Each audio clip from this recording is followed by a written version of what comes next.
Hello students, welcome to ours chemistry. So ಮೊನ್ನೆ NMC ಅವರು ಒಂದು ರೆಗ್ಯುಲೇಷನ್ನ ಪಾಸ್ ಮಾಡಿದ್ರು, ಒಂದು ನೋಟಿಫಿಕೇಶನ್ ಕೊಟ್ಟಿದ್ರು, ಅದರ ಮೇಲೆ ವಿಡಿಯೋವನ್ನು ಕೂಡ ಮಾಡಿ ಹೇಳಿದ್ದೆ. ಸೊ ಕಾಮನ್ ಕೌನ್ಸಿಲಿಂಗ್ ನಾವು ಮಾಡ್ತೀವಿ. ಸೊ ಕಾಮನ್ ಕೌನ್ಸಿಲಿಂಗ್ ಮಾಡೋದಕ್ಕೆ ಒಂದು ಗೌರ್ಮೆಂಟ್ ಬಾಡಿಯನ್ನು ರೆಕಗ್ನೈಸ್ ಮಾಡ್ತೀವಿ ಅಂತಲೂ ಕೂಡ ಹೇಳಿದರು. ಸೊ ಆ ಒಂದು ವಿಡಿಯೋದಲ್ಲೂ ಕೂಡ ನಾನು ಹೇಳಿದ್ದೆ, ಈ ವರ್ಷ ಮಾಡುವಂಥ ಚಾನ್ಸಸ್ಗಳು ಬಹಳ ಕಡಿಮೆ ಇದೆ. ಮಾಡ್ತಾರೆ ಡೆಫಿನೆಟ್ಲಿ, ಮುಂದಿನ ವರ್ಷದಿಂದ ಆಗುವಂಥ ಚಾನ್ಸಸ್ ಇದೆ ಅಂಥೇಳಿ.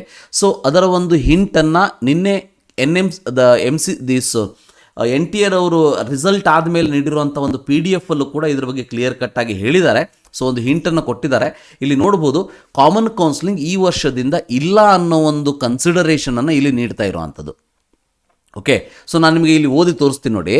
So DGHS government of India will conduct counselling for 15% all India quota seats, deemed university, central university, seats of ESIC and AFMC, BHU and AMU. ಹೌದಾ?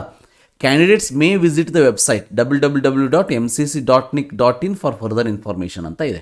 ಅಂದರೆ ಈ ವರ್ಷವೂ ಕೂಡ MCC ಅವರು, ಮೆಡಿಕಲ್ ಕೌನ್ಸಿಲಿಂಗ್ ಕಮಿಟಿಯವರು 15% ಆಲ್ ಇಂಡಿಯಾ ಕೋಟಾದ ಸೀಟ್ಸ್ಗಳ ಕೌನ್ಸಿಲಿಂಗನ್ನು ನಡೆಸ್ಕೊಡ್ತಾರೆ. ಸೊ ಅಂದರೆ 85% ಸ್ಟೇಟ್ ಕೋಟಾ ಏನಿದೆ ಅದು ಈಗ ಫಾರ್ ಎಕ್ಸಾಂಪಲ್ ಕರ್ನಾಟಕದಲ್ಲಿ KE ಅಥಾರಿಟಿ ಅಂತ ಏನಿದೆ, ಸೊ ಅವರೇ ನಡೆಸುವಂಥದ್ದು. ಅಂದರೆ ಈ ವರ್ಷ ಇದನ್ನು ಕ್ಲಿಯರ್ ಕಟ್ಟಾಗಿ ಹೇಳಿದಾಗಿದೆ ನನಗನ್ಸೋ ಪ್ರಕಾರ. ಯಾಕಂದರೆ ಇಲ್ಲ ಅಂತಂದರೆ ಈ ಒಂದು ಸ್ಟೇಟ್ಮೆಂಟನ್ನು ಇವರು ಕೊಡ್ತಿರಲಿಲ್ಲ. ಓಕೆ, ಸೊ ಅವರು NMC ಅವರು ಏನು ರೆಗ್ಯುಲೇಷನನ್ನು ಪಾಸ್ ಮಾಡಿದ್ದಾರೆ ಅದು ಮುಂದಿನ ವರ್ಷದಿಂದ ಡೆಫಿನೇಟಾಗಿ ಬರ್ತದೆ, ಅದನ್ನು 100% ಶೋರೆ. ಬಟ್ ಈ ವರ್ಷ ಸ್ಟೇಟ್ ಕೋಟಾ ಸೀಟ್ಗಳನ್ನು ಸ್ಟೇಟ್ದವರೇ ಅನೌನ್ಸ್ ಅಂದರೆ ಕೌನ್ಸಿಲಿಂಗನ್ನು ಮಾಡ್ತಾರೆ. ಇಲ್ಲಿ ನೋಡ್ಬೋದು, for state quota and other seats falling under the ambit of states, candidates may apply to their domicile states and merit list as per state rules ಅಂತ ಇದೆ.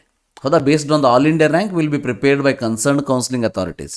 The counselling for private medical colleges will also be done by concern state counselling authority only. ಅಂದರೆ ಈ ವರ್ಷ NMC ಅವರು common ಕೌನ್ಸಿಲಿಂಗನ್ನು ಮಾಡುವಂಥ ಯಾವುದೇ ಚಾನ್ಸಸ್ಗಳು ಇಲ್ಲ.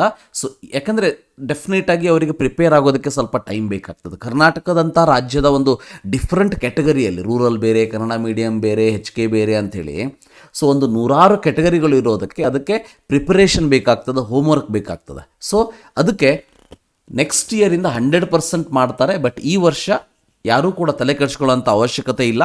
So 15% all India ಕೋಟಾವನ್ನು MCC ಅವರು ಮಾಡ್ತಾರೆ. ಸೊ ಸ್ಟೇಟ್ದವರು KE ಅವರು 85% ಸ್ಟೇಟ್ ಕೋಟಾ ಸೀಟ್ಗಳ ಕೌನ್ಸಿಲಿಂಗನ್ನು ಮಾಡ್ತಾರೆ. Thank you. Have a nice day.